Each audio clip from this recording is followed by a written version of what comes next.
Mga tunghaan sa bukirong lugar sa Iligan City kinsa nagatubang og nagkadiyang suliran. Nakadawat og solar panels og internet satellite gikan sa mga benefactor.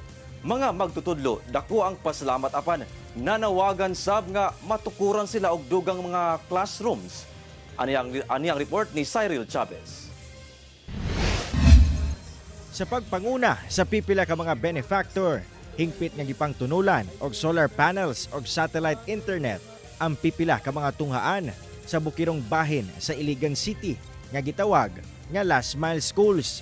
Kini ang tawag sa mga tunghaan labi pa nga sagad sa ilang mga estudyante gabaktas og ana sa 3 hangtod 5 ka kilometro gikan balay padulong sa ilang mga tunghaan. Ang programa gipahigayon sa Libandayan Elementary School kung asa laing upat sab ka last mile school ang nakadawat sa mong regalo. Aurora PH aims to deliver reliable power and high-speed internet through the Starlink, and to the underserved learning communities, ensuring that no learner is left behind. Ang magtutudlo sa mong tunghaan nga si Head Teacher Santalia Mansumayan sa Libandayan Elementary School dili matago ang kalipay nga gibati sa ilang nadawat. Matud niya nga dakong tabang gyud kini sa pagtuon sa ilang mga estudyante, labi pa nga dili bastante ang linya sa ilang kuryente o wala sab sila'y linya sa internet sa lugar tungod sa kalayo niini. Wala man gyud on kanang meter ang school, so dako na pud kayo siya ng opportunity sa amua og especially gyud sa mga learners nga ma-expose na sila sa kanang gitawag nato og TV, kanang kay mapasalida naman gyud ang mga lesson.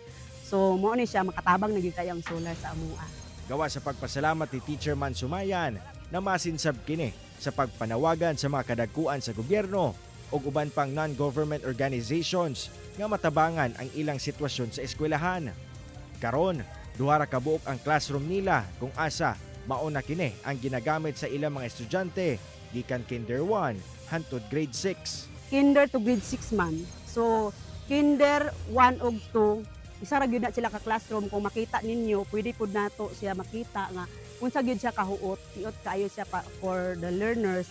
Dayon 3 to 4 kini og 5 to 6 kato kung makeshift siya. So mao gyud na amo ang ampo nga unta madungog sa mga higher agency.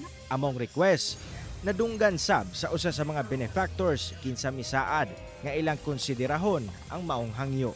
Hopefully kay klaro man gyud kay itong request kanina, hopefully ma-appeal siya. I-consider siya. Cyril Chavez, 1 Mindanao.